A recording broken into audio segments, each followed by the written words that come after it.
नमस्ते dear students, मेरा नाम है ऋषि मिश्रा और आज इंटरनेशनल रिलेशंस की अपनी सीरीज़ में हम चर्चा करेंगे आप ही के टॉपिक पे जो आप में से कई लोगों ने सजेस्ट किया था, the great power game in middle east.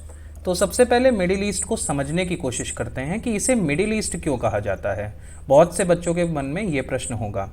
तो देखिए, इसे अमेरिका के साथ साथ जितने भी वेस्टर्न नेशंस हैं वो बेसिकली मिडिल ईस्ट कहते हैं। वेस्टर्न नेशन से मेरा मतलब होता है जो देश वेस्टर्न यूरोप के हैं और जो देश नॉर्थ अमेरिका और अमेरिकन कॉन्टिनेंट में हैं, जैसे कि मैक्सिको और कनाडा के लिए भी एक मिडिल ईस्ट के रूप में ही कहा जाएगा।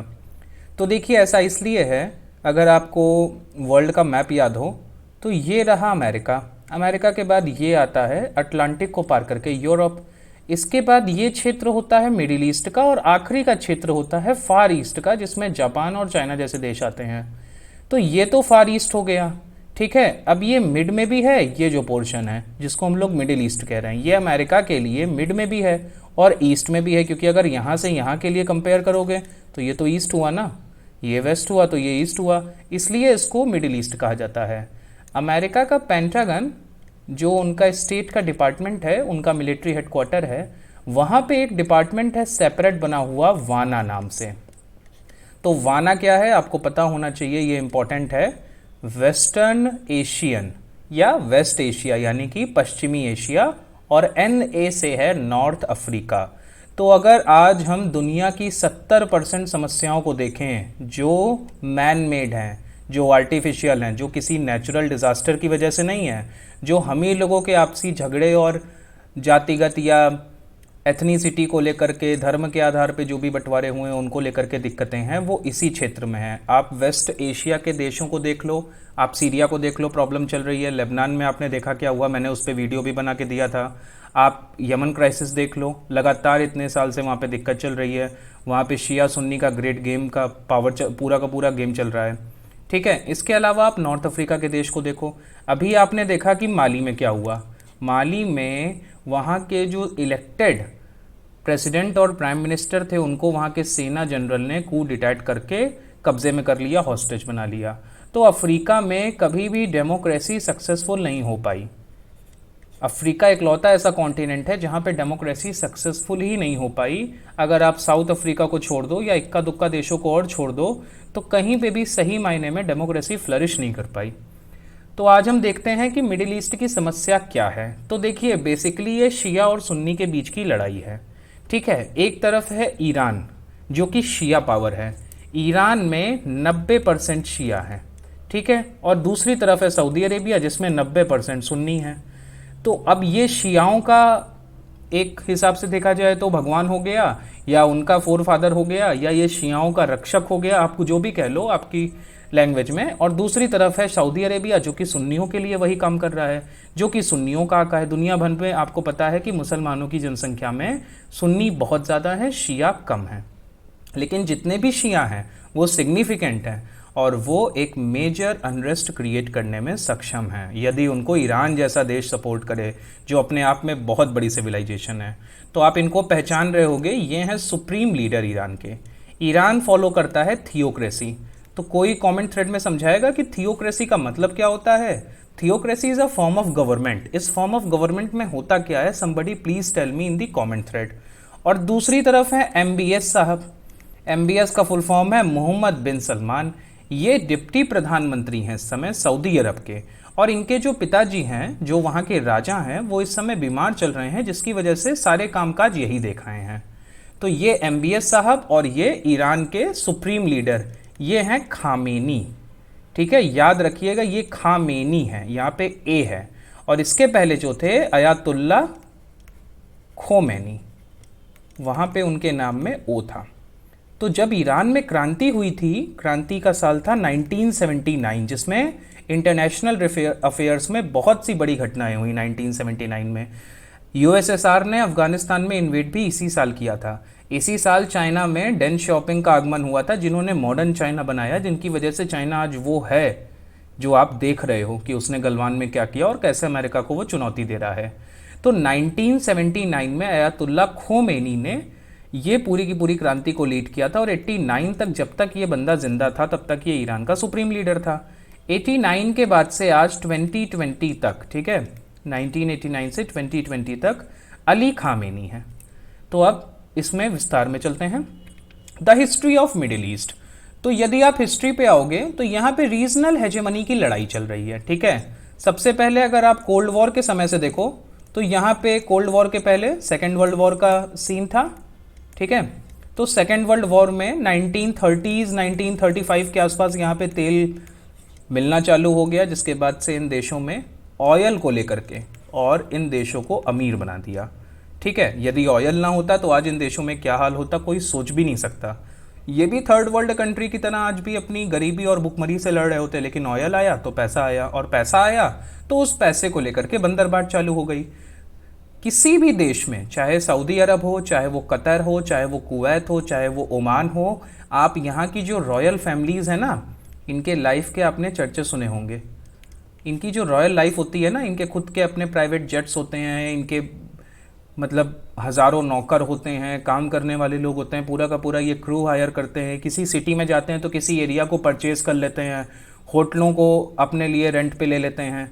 तो इनकी ऐसी लाइफ की वजह से दिक्कतें बहुत आ रही हैं। अब पहली है यहाँ पे यूएसए सऊदी अरब को सपोर्ट करता है, क्योंकि सऊदी अरब से यूएस ने तेल भी लिया था, और मिडिल ईस्ट में सऊदी अरब सुन्नी पावर है, यूएसए इसके माध्यम से पूरे एरिया को कंट्रोल करता आया है। हालांकि आज यूएस को तेल की ज़रूरत नहीं है, यहाँ पे शेल ऑयल की खोज हो चुकी है, शेल ऑयल रेवोल्यूशन हो चुका है। और दूसरी तरफ है रशिया, जो ईरान को सपोर्ट करता है, और ईरान जो कि शिया पावर है। सऊदी अरब सुन्नी मुस्लिम को डोमिनेट करता है, जो वहाबिज्म फिलॉसफी पे चलता है। अब ये वहाबिज्म फिलॉसफी क्या है, आपने इंडियन हिस्ट्री में भी ये चीज़ पढ़ी होगी। ये फिलॉसफी अब्दुल अल वहाब के द्वारा दी गई है, जो कि मोनोथिज्म पर बेस्ड है। इस्लाम धर्म इक्वालिटी की बात करता है, ठीक है। जब ये धर्म बना था तो इक्वालिटी की बात थी, जो उस समय बहुत बड़ी बात थी, क्योंकि कोई भी धर्म में इक्वालिटी नहीं थी। हिंदू धर्म में तो जातिगत व्यवस्थाएं आपको पता ही हैं। आज यदि इंडिया में आप इस्लाम धर्म में देखो कि यहाँ पे भी कुछ कास्ट है या अपर और लोअर का सिस्टम आ गया है, तो दरअसल ये इतने सालों से, इतनी सदियों से भारतीय समाज में रह करके उसके कुछ निगेटिव इम्पैक्ट उनमें भी आ गए हैं। अब एक चीज़ आपको यहाँ पे और बता दूँ, लॉरेंस ऑफ अरेबिया, अगर आप ये मूवी देखेंगे तो आपको ये चीज़ समझ में आएगी। ये लॉरेंस दरअसल एक यूके का ऑफिशियल था, ठीक है, ये एक अधिकारी था ब्रिटेन का। 1930s तक, अच्छा ये सबको पता है कि 1914 से लेकर के 1919 तक चला था वर्ल्ड वॉर वन, और वर्ल्ड वॉर वन के बाद टोटल 3 किंगडम थे जो डिस्ट्रॉय हो गए थे। उसमें से एक किंगडम था, तीनों किंगडम के नाम आपको बताना है कमेंट थ्रेड में, मैंने बताया है पहले भी। उसमें से एक किंगडम था ऑटोमन किंगडम। जी हाँ, ये वही ऑटोमन किंगडम है जिसको आज फिर से जीवित करना चाहते हैं टर्की के मॉडर्न प्रेसिडेंट रसब तैयब अर्दवान। तो ऑटोमन साम्राज्य जो था वो पूरे के पूरे इस्लामिक वर्ल्ड को रिप्रेजेंट करता था। इनके जो कैलिफेट थे, यानी कि जिन्हें खलीफा आप हिंदी में कहते हो, तो ये जो कैलिफेट थे ना, ये जो भी बोलते थे सारा का सारा पूरे विश्व में जितने भी मुस्लिम हैं वो सब मानते थे। भारत में खिलाफत मूवमेंट जो गांधी जी ने की थी नॉन कोऑपरेशन मूवमेंट के साथ 1920 में, वो दरअसल इसी कैलिफेट को जब हटाया था सेवरस की ट्रीटी में, तो उसके बाद हुई थी, ठीक है। तो कैलिफेट का सिस्टम खत्म हुआ तो ऑटोमन का पूरा साम्राज्य चला गया। अब टर्की इस्लामिक वर्ल्ड का नेता नहीं है, ठीक है। तो यहाँ पे अरब वर्ल्ड, इसका पूरा का पूरा कॉन्सेप्ट निकल करके आता है। और ये जो हेनरी लॉरेंस था, ये वही व्यक्ति था जिसने अरेबिया को टर्की से मुक्त कराया और अरेबियंस को पावर दी। ये पूरा का पूरा ब्रिटेन का गेम था। इस मूवी को देख करके आप समझ जाओगे कि कैसे टर्की, जो कि एक समय तक ऑटोमन साम्राज्य के माध्यम से पूरे इस्लामिक वर्ल्ड पे राज करता था, उसको हटाते हुए सऊदी अरब आज इस्लामिक वर्ल्ड का नेता है। और OIC, जिसका जिक्र मैंने कई बार किया है, ऑर्गेनाइजेशन ऑफ इस्लामिक कोऑपरेशन, जिसमें पाकिस्तान बार बार कश्मीर के खिलाफ रेजोल्यूशन लाना चाहता है और सऊदी अरब और UAE जैसे हमारे मित्र देश उस पर उसको रोक रहे हैं, लाने ही नहीं दे रहे हैं। तो यहाँ का जो लीडर है आज के समय में वो KSA है। KSA इसलिए लिखा है क्योंकि ये किंगडम ऑफ सऊदी अरेबिया है, ये कोई डेमोक्रेटिक गवर्नमेंट नहीं है, ये एक मोनार्कियन स्टेट है। ईरान में जो शिया मुस्लिम पॉपुलेशन है वो डोमिनेट करती है, ठीक है। 1979 का जो ईरानियन रेवोल्यूशन हुआ था, ये बहुत ही ज़्यादा अजीब रेवोल्यूशन था। और ये क्यों था मैं आपको बताता हूँ। माइकल फौकाल्ट ने इसे कहा है a spirit without a spirit. अब हम आगे बढ़ते हैं, थोड़ा मैप देखने की कोशिश करते हैं। देखिए अब कुछ बेसिक चीज़ें जान लीजिए। ये जितना भी कलर पोर्शन है, कलर्ड पोर्शन, यही वेस्ट एशिया और नॉर्थ वेस्ट एशिया या मिडिल ईस्ट जो भी आप कहिए ये आता है। अब देखिए इसमें बड़ी पावर्स को देखते हैं। ईरान सबसे बड़ी पावर है, ठीक है। ईरान की कैपिटल आपको यहाँ पे दिख जाएगी, Tehran, this is the capital of Iran. दूसरी बड़ी पावर है सऊदी अरेबिया, सऊदी अरेबिया की कैपिटल यहाँ पे आपको रियाद मिल जाएगी। फिर आपको यूएई दिख रहा है, आपको ओमान दिख रहा है, शांत देश है, बहुत ज़्यादा बवाल में नहीं पड़ा रहता। और दो प्ले ग्राउंड्स में आपको बता दूं, एक यमन संकट चल रहा है और दूसरा प्ले ग्राउंड चल रहा है सीरिया में संकट। ये इसके बाद यहाँ पे ये जॉर्डन है, ये भी शांत है, बहुत ज़्यादा इसमें दिक्कत नहीं है। इराक में दिक्कत है सद्दाम हुसैन के बाद से, और इराक और सीरिया दोनों में ही इसराइल आईएसआईएस का आपको देखने को मिलेगा, जो 2014 के आसपास पूरा का पूरा सीन चला था। फिर ये है कुवैत, यहाँ पे है बहरीन और ये है कतर। कतर के बारे में एक बात जान लीजिए, कतर की कैपिटल है दोहा, इंपॉर्टेंट है। ये कतर वही है जहाँ पे एक बिल लाया गया है कि यहाँ पे जो भारतीय हैं वो 30% से ज़्यादा नहीं होंगे कतर की टोटल पॉपुलेशन का। तो यहाँ पे भी बहुत बड़ा एक ह्यूमैनिटेरियन संकट आने वाला है, क्योंकि 4 से 5 लाख भारतीयों को यहाँ से वापस आना पड़ेगा और जो हमें डॉलर्स मिलते थे वो बंद हो जाएंगे। अब इस मैप में आप देख सकते हो ईरान जो है वो कहाँ कहाँ लीड करता है। ईरान ये शिया पावर है। ईरान इराक में लीड करता है। इराक में सद्दाम हुसैन जो व्यक्ति था, जो कई वर्षों तक यहाँ का तानाशाह बना रहा, 2003 में अमेरिका ने जब 9/11 का अटैक हो गया तो इराक पे हमला करके सद्दाम हुसैन को हटाया और यहाँ पे एक शिया रूल स्थापित किया।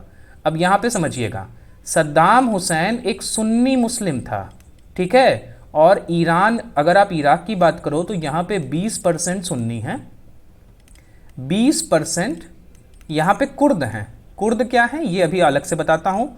और 60% यहाँ पे शिया हैं। तो जहाँ पे शिया ज़्यादा है, मेजॉरिटी में है, वहाँ पे एक सुन्नी ने कई सालों तक उनको गुलाम बना करके अपना राज किया। तो एक यहाँ पे जो 20% सुन्नी ग्रुप था, इससे अपने आप को ऊंचा महसूस करता था और ईरान इससे परेशान रहता था। जब 1979 में ईरान में क्रांति हो गई तो इसने, इराक ने क्या किया कि एक वॉर छेड़ दी ईरान के ऊपर, और लगभग 8 साल तक ये वॉर चली, जिसमें कोई भी फाइनल डिसीजन नहीं आ पाया, ठीक है। कौन जीता कौन हारा किसी को नहीं पता। ये जो वॉर चली थी ना, इस वॉर का कारण सिर्फ ये था कि इराक डर गया था, सद्दाम हुसैन जैसा तानाशाह डर गया था कि कहीं जो ईरान में हुआ, एक डोमिनियन इफेक्ट होता है ना कि बगल के देश में कुछ हो रहा है तो हमारे देश पे भी असर पड़ जाएगा। तो उस वजह से, जैसे डोमिनियन इफेक्ट क्या होता है मैं आपको बताता हूं। जब 15 अगस्त 1975 को शेख मुजीबुर रहमान, जो कि बंगबंधु थे और बांग्लादेश के फाउंडिंग फादर थे, उनकी और उनके पूरे परिवार की हत्या कर दी गई। सिर्फ 2 उनकी जो बिटिया उस समय, आज एक की जो वहाँ की प्राइम मिनिस्टर हैं शेख हसीना, और उनकी बहन जो उस समय जर्मनी में रह करके पढ़ाई कर रहे थे, वो बच गए। तो उस I am sorry for the interruption. तो उसके बाद की ही जो ये पूरी की पूरी घटना हुई, इसमें भारत में इंदिरा गांधी इतना ज़्यादा डर गई थी कि उनका जो इमरजेंसी लगाना था, जो ये इमरजेंसी लगाने का पूरा केस हुआ, ये इसी के बाद हुआ, ठीक है। ये पहले की घटना भी थी और यहाँ पे ये पूरा का पूरा केस हुआ। तो ये था डोमिनियन इफेक्ट, कि मतलब बगल के देश में यदि कुछ हो रहा है तो उससे एक खतरा तो हमारे देश में भी मौजूद हो जाता है या पैदा हो जाता है, आदमी डर जाता है। जो नेता होते हैं खासकर वो बहुत डरते हैं। तो ईरान और इराक के बीच का किस्सा ये आपको समझ में आया। अब इराक में दिक्कत क्या चल रही है कि 2003 के बाद से वहाँ पे लीडरशिप की क्राइसिस है। ईरान चाहता है कि चूंकि इराक एक शिया बाहुल्य देश है तो ईरान का उस पर कंट्रोल बना रहे, लेकिन ऐसा हो नहीं पा रहा है। और अभी जो कासिम सुलेमानी की इराक में हत्या हो गई, यूएस ने ड्रोन अटैक करके कासिम सुलेमानी को मार डाला। ये Qasem Soleimani second most powerful व्यक्ति था ईरान में। ईरान के जो सुप्रीम लीडर है ना, उनके बाद कहा जा रहा था कि कासिम सुलेमानी ही इस पद पे बैठेगा। इसने कई ग्रुप क्रिएट किए थे। देखिए, इसने एक हिजबुल्ला बनाया था, ठीक है, और दूसरा इसने बनाया था हूथी जो थे ये यमन के लिए बनाए थे इसने। यमन में भी एक कंसिडरेबल अमाउंट ऑफ शिया रहते हैं। और हिजबुल्ला इसने बनाया था लेबनान में। तो आप अगर मेरा लेबनान का वीडियो देखोगे उसमें मैंने हिजबुल्ला का जिक्र किया है। ये दोनों बनाए क्यों गए थे दरअसल, देखिए, यमन और लेबनान दोनों में जो सुन्नी पॉपुलेशन है, सुन्नी जो रूल चल रहा है वहाँ पे, जैसे लेबनान में तो मैंने आपको बताया कि क्रिश्चियंस भी हैं, ग्रीक ऑर्थोडॉक्स भी हैं, सुन्नी भी हैं, शिया भी हैं। लेकिन यमन में जो सरकार है वो सुन्नियों के द्वारा चलाई जा रही है। और सऊदी अरब के चूंकि ये एकदम साउथ में है तो सऊदी अरब यहाँ पे यमन को सपोर्ट भी करता है। लेकिन जब 2011 में अरब स्प्रिंग हुआ, अरब स्प्रिंग आपको पता है ट्यूनीशिया से शुरुआत हुई थी इसकी, और कमेंट थ्रेड में मुझे जवाब चाहिए कि ट्यूनीशिया का वो कौन सा व्यक्ति था जिसने आत्महत्या की थी, जिसके बाद ये पूरी तरीके से फैल गया था पूरा का पूरा अरब स्प्रिंग, और ये नॉर्थ अफ्रीका और वेस्ट एशिया के क्षेत्रों में फैला था। इसमें फेसबुक का रोल बहुत बड़ा था, उस समय फेसबुक नया नया आया था 2009-2010 के बाद, और इसने एक सिग्निफिकेंट रोल प्ले किया था जनता को भड़काने में वहां के शासकों के खिलाफ। तो 2011 से यमन का संकट बना हुआ है और दूसरा संकट बना है सीरिया का। अभी सऊदी अरब की और विश्व की सबसे बड़ी जो कंपनी है तेल की, सऊदी अरामको, जिसके साथ मुकेश भाई अंबानी डील करने वाले थे, हालांकि वो डील अभी तक फाइनल नहीं हो पाई है। सऊदी अरामको के जो ऑयल पूरे के पूरे जो बेसेस होते हैं वहाँ पे यमन से जो उनके हूथी रिबेलियंस है, रिबेलियंस कहती है इनकी सरकार, क्योंकि जब सरकार से आप मिलकर के बात नहीं करोगे तो आपको रिबेलियन ही कहा जाएगा। तालिबान को भी काफ़ी वर्षों तक रिबेलियन कहा गया था। भारत में नक्सलियों के लिए भी यही चीज़ प्रयोग होती है, हालांकि नक्सली तो कहते हैं कि हम तो इस व्यवस्था के खिलाफ हैं। तो यमन की कैपिटल सना जो है उस पर कंट्रोल करके रखा है हूथी रिबेलियंस ने, और इन्होंने ही वो अटैक किया था सऊदी अरब पे। तो ये दरअसल चाहे हूथी हो चाहे हिजबुल्ला हो, ये सब ईरान को अपना गुरु मानते हैं, ईरान और तेहरान को ही अपना नेता मानते हैं, और जो सुप्रीम लीडर है ईरान का उसके आगे नतमस्तक होते हैं। ठीक है, तो ईरान ने ये दो ग्रुप बना के रखे हैं दो देशों में सऊदी अरब को चैलेंज करने के लिए। ये एक तरह की कोल्ड वॉर है, आप समझने की कोशिश कीजिए। सऊदी अरब के ऊपर यूएसए बैठा है जो उसको हथियार दे रहा है, और ईरान के ऊपर रशिया बैठा है जो उसको हथियार दे रहा है। ये पूरी की पूरी एक बड़ी लड़ाई चल रही है। अब सीरिया में मैं आपको बशर अल असद के बारे में आगे की स्लाइड में बताता हूं। बशर अल असद, अभी नाम याद रखिए। तो अब यहां पे हम देख लेते हैं, ये पूरा का पूरा क्षेत्र है, और सीरिया में दिक्कत क्या चल रही है मैं आपको बताऊं। सीरिया में जो सुन्नी है, ठीक है, जो सुन्नी है वो है मेजॉरिटी में। जैसे मैंने आपको बताया था कि इराक में क्या था कि शिया थे मेजॉरिटी में, लेकिन यहां काफी दशकों तक सद्दाम हुसैन जो कि एक सुन्नी था उसने रूल किया था। तो वैसे ही सीरिया में क्या हो रहा है, जस्ट इसका अपोजिट हो रहा है। यहां पे सुन्नी है बाहुल्य, ठीक है, यानी कि मेजॉरिटी में सुन्नी है, लेकिन इनके ऊपर जो राज करने वाला व्यक्ति है बशर अल असद, ये है एक शिया। अब ये शिया है तो नेचुरल सी बात है कि ईरान इसको सपोर्ट करेगा। ईरान क्यों चाहेगा कि शिया एक रूलर है और वो सुन्नियों के ऊपर रूल कर रहा है तो वहां से उसको हटाया जाए। 2011 से दिक्कत यहां पे भी चल रही है। ईरान के साथ साथ रशिया भी सपोर्ट कर रहा है कि बशर अल असद बने रहें, और आज तक 9 साल हो गए अमेरिका और सऊदी अरब के इतना चाहने के बावजूद भी आज तक बशर अल असद को ये हटा नहीं सके हैं। और बशर अल असद से पहले उनके पिताजी, वो भी शिया थे, वो भी कई वर्षों तक यहाँ पे रूल कर चुके हैं। अब इस मैप में मैं आपको शिया सुन्नी का एक बेसिक जानकारी दे देता हूँ। देखिए, सऊदी अरब में सुन्नी 90% है, मैंने आपको बताया था। ईरान में सुन्नी 10% है, ठीक है, और शिया 90% है। सेम अपोजिट हो रहा है, जितने यहाँ पे शिया हैं उतने यहाँ पे सुन्नी हैं। इराक में आप देखिए 60% मैंने आपको शिया बताए थे, तो 60% शिया हैं। लेबनान में आप देखिए शिया 38% है, सुन्नियों से ज़्यादा है शिया, ठीक है। 23% अगर यहाँ पे सुन्नी है तो 38% यहाँ पे शिया हैं। और सीरिया में आप देखिए 74% सुन्नी मैंने आपको बताया, और 16% नॉन सुन्नी है और शिया, यानी कि बशर अल असद जो एक शिया है और सिर्फ 16% जनसंख्या उसको अपना नेता मानती है, वो 74% सुन्नियों पे रूल कर रहा है। तो ये एक बड़ी बात है। बशर अल असद के बारे में इस पूरी स्लाइड में यहाँ पे लिखा हुआ है, आप इसको पढ़ सकते हैं। ये पूरा का पूरा सिविल वॉर के बाद से आज भी यूएस और सऊदी अरेबिया उसके खिलाफ हैं, लेकिन हटा नहीं पाए। हिजबुल्ला ग्रुप जो है वो कासिम सुलेमानी का ब्रेन चाइल्ड है, जिसने एक ड्रोन अटैक भी किया था। ड्रोन अटैक में जिनकी मौत हुई थी कासिम सुलेमानी की हाल ही में। रशिया पूरी तरीके से रीसर्जेंट हो चुका है। देखिए पुतिन यहाँ पे क्या है कि पुतिन केजीबी में काम करते थे। केजीबी रशिया की सीक्रेट सर्विस थी, और जब यूएसएसआर का विघटन हुआ तो पुतिन को ये बात अपने दिल पे लग गई। मैं नॉर्मली ये चीज़ कह रहा हूँ, और बट ये सही है। 1991 में जब यूएसएसआर का डिसइंटीग्रेशन होता है तो पुतिन इसको अपने ऊपर, मतलब अपना अपमान स्वीकार कर लेते हैं। और ये बंदा सन 2000 से इस बात पे लगा हुआ है, इसने सारी कोशिश कर ली जो भी ये कर सकता है कि ये कैसे अमेरिका को सबक सिखाए और इस पूरे क्षेत्र से बाहर कर दे।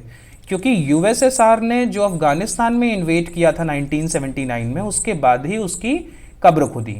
So Afghanistan is known as graveyard of empires. Why is it so? And before the USSR, erstwhile USSR, which was the empire who also lost the war in Afghanistan? कोई मुझे बताए इसमें कमेंट थ्रेड में। 9 सालों की जो ये civil war है, इसके बाद भी ये लोग कुछ नहीं कर पाए असद का, ठीक है। ट्रंप ने जब JCPOA से, फुल फॉर्म आप देख लीजिएगा, इंपॉर्टेंट है, ये डील की थी ओबामा ने। अब JCPOA में USA के अलावा कौन कौन से देश थे, कमेंट थ्रेड में आपको जवाब देना है, ठीक है। तो यूरोपियन देश जो इसमें शामिल थे, अब वो यूरोप के कौन कौन से देश थे ये आपको बताना है, ये मैं नहीं बताऊंगा। तो यूरोप के जो जो देश इसमें शामिल थे, अमेरिका के यूनिलैटरली निकलने के बाद वो ईरान को सपोर्ट नहीं कर पाए। ईरान की इकोनॉमी पे सैंक्शंस लग गए, ईरान के ऊपर प्रेशर बढ़ गया, और ईरान का तो कोविड-19 में बहुत बुरा हाल हुआ, ठीक है। तो अब ईरान ने चाइना के साथ डील कर ली अगले 25 वर्षों के लिए, ये सब आपने सुना ही होगा। 25 वर्षों तक चाइना को सब्सिडाइज रेट पे, आसान इंटरेस्ट के साथ, डिफर्ड पेमेंट पे तेल की आपूर्ति होती रहेगी। बदले में चाइना क्या करेगा, हर सेक्टर में पैसा लगाएगा, इतना पैसा लगा देगा ईरान में कि ईरान जो सैंक्शंस लगे हैं वेस्टर्न वर्ल्ड के द्वारा वो खत्म हो जाएंगे, उनका कोई मीनिंग नहीं रह पाएगा। अब अरब स्प्रिंग के बाद से ये पूरा का पूरा दिक्कत जो यमन में चल रही है, आपको मैंने बता ही दिया है। सऊदी जो है वहाँ की सरकार को सपोर्ट कर रहे हैं, लेकिन जो हूथी रिबेलियंस हैं वो ज़्यादा ऑटोनॉमी की मांग कर रहे हैं, क्योंकि वो रूल तो कर नहीं सकते। यमन में हमने देखा कि 30% शिया हैं। अब देखिए, जहाँ पे शिया कंसिडरेबल हैं वहीं पे ऐसे ग्रुप्स बने भी हैं। अगर यही शिया 5% होते तो ये क्या कर पाते, कुछ ना कर पाते, लेकिन आज ये 30% हैं, तो ये बहुत कुछ कर सकते हैं। वैसे ही लेबनान में ये 38% हैं, इसीलिए यहाँ पे हिजबुल्ला है और यहाँ पे हूथी रिबेलियंस बनाए गए हैं। कोविड-19 एंड फ्यूचर, तो मैंने आपको एक चीज़ और नहीं बताई, कुर्द्स के बारे में मैंने आपको नहीं बताया, तो मैं कुर्द के बारे में आपको बेसिकली समझा दूं। देखिए, इस पूरे क्षेत्र को देखिए, ये टर्की का साउथ का क्षेत्र, सीरिया का ये नॉर्थ ईस्ट का क्षेत्र, इराक का क्षेत्र, इसे ध्यान से देखिएगा, और ये पूरा क्षेत्र, ये जो मैंने एक सर्किल टाइप का बनाया है ना, यहाँ पे कुर्द रहते हैं। अब ये कुर्द कौन है, कुर्द बहुत ही पावरफुल लोग होते हैं, ठीक है। पावरफुल मतलब लड़ाके टाइप के, ब्रेव पीपल। और ये इकलौती ऐसी एथनिसिटी है पूरी दुनिया में, एक ऐसी नस्ल है जिसका खुद का कोई भी देश नहीं है। वैसे तो बहुत सी नस्लें हैं, लेकिन एक सिग्निफिकेंट अमाउंट जिनकी जो है तो 4 देश में फैले हुए, लेकिन अब ये ब्रिटिशर्स ने उल्टी सीधी लाइन खींच करके ये सारा का सारा बवाल किया है। उनको तो कुछ जानकारी थी नहीं कि ये जनजातीय लोग हैं, ये तो किसी बॉर्डर को नहीं मानते हैं, इनके लिए तो बस आना जाना लगा ही रहता है। लेकिन उन्होंने यहाँ पे लाइन खींच दी उल्टी सीधी। सीरिया फ्रांस के कब्जे में था, टर्की ब्रिटेन के कब्जे में था, इराक था, ईरान था, इन्होंने लाइन खींच करके यहाँ पे सबको बांट दिया। यहाँ पे कुर्द रहते थे। अब ये कुर्दों ने ISIS को हराने में बहुत ज़्यादा सपोर्ट किया था, और अमेरिका की फोर्सेस को लोकल जानकारी पहुंचाना हो या सीधे जाकर के उनसे भिड़ जाना हो, इन्होंने बहुत सपोर्ट किया था। लेकिन आपने देखा होगा कि टर्की, जब यहाँ से अमेरिका के ट्रूप्स ने विड्रॉ किया, तो इराक में कुर्दों को थोड़ी सी ऑटोनॉमी हासिल है, ईरान में भी उनको थोड़ी सी ऑटोनॉमी हासिल है, सीरिया में उन्होंने एक सिग्निफिकेंट हिस्से पे कंट्रोल करके रखा है। टर्की को इस बात का डर था कि कहीं ये कुर्द हमसे ज़्यादा ऑटोनॉमी और अपनी फ्रीडम ना मांगने लगें, तो टर्की ने सीधे इन पे हमला बोल दिया है, और बहुत बुरा हाल हो चुका है कुर्दों का। अमेरिका ने पूरी तरीके से डोनाल्ड ट्रंप के नेतृत्व में बिट्रेल किया है, और ऐसे तो फिर आने वाले वक्त में कोई भी इनकी बात पे भरोसा नहीं करेगा। तो ये थी कुर्दों की जानकारी। अब दिक्कत क्या हो गई है सऊदी अरब और UAE के साथ। देखिए, सऊदी अरब और UAE को चैलेंज मिल रहा है दो तरफ से। एक तरफ बैठा हुआ है ईरान, जो उनको लगातार चैलेंज कर रहा है, और दूसरी तरफ बैठा है टर्की, जो उनका पुराना शत्रु है, क्योंकि टर्की एक समय इस्लामिक वर्ल्ड का नेता था। टर्की उनको चैलेंज कर रहा है। अब इधर क्या दिक्कत हो गई कि ऑयल के जो प्राइसेस हैं वो डाउन हो गए। भाई, तभी तो भारत सरकार अच्छा खासा पैसा कमा रही है उससे, $20 से $25 तक आ गए, ठीक है। ऑयल के प्राइसेस आ गए इतने डाउन, ठीक है। लेकिन भारतीय नागरिकों को इसका कोई फायदा नहीं हुआ। We are paying what we were paying before the pandemic. आज ऑयल प्राइसेस डाउन है, हज यात्रा नहीं हो रही, तो हज भी रेवेन्यू का, डॉलर्स कमाने का एक बड़ा सोर्स होता था सऊदीज के लिए। सोशल डिस्टेंसिंग की वजह से ये हो नहीं सकती। सऊदी अरब की हालत इतनी ख़राब है कि पहली बार $50 बिलियन उसको अपने फॉरेक्स रिजर्व से निकालने पड़े। हालांकि वहाँ के जो क्राउन प्रिंस हैं वो बहुत कोशिश कर रहे हैं कि हम अपनी इकोनॉमी को डाइवर्सिफाई कर सकें और धीमे धीमे ज़्यादा आज़ादी दें विमेन को।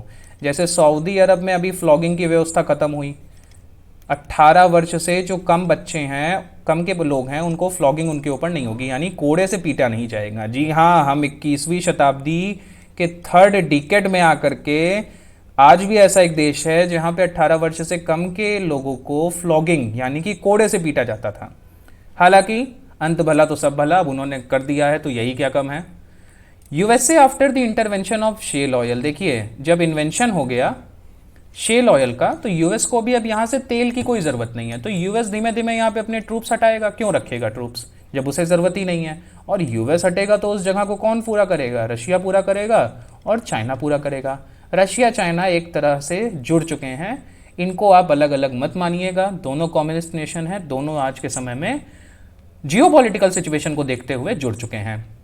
चाहे सीरियन क्राइसिस हो, चाहे अरब स्प्रिंग हो, उसकी वजह से एमिग्रेंट्स बहुत आ गए, इमिग्रेंट्स बहुत आ गए हैं यूरोप में, और जिसकी वजह से राइट विंग पार्टीज का उदय हुआ। जो ये पूरा का पूरा ब्रेग्जिट का इश्यू हुआ ना, इसमें यही तो कहा गया कि ब्रिटेन में इमिग्रेंट्स आ रहे हैं, वो नौकरियां लेकर के जा रहे हैं, अगर आप ईयू के पार्ट बने रहोगे तो आपको इन लोगों को स्वीकार करना पड़ेगा, आप इनको मना नहीं कर सकते, असाइलम आपको देना ही देना पड़ेगा और आपकी नौकरी चली जाएगी।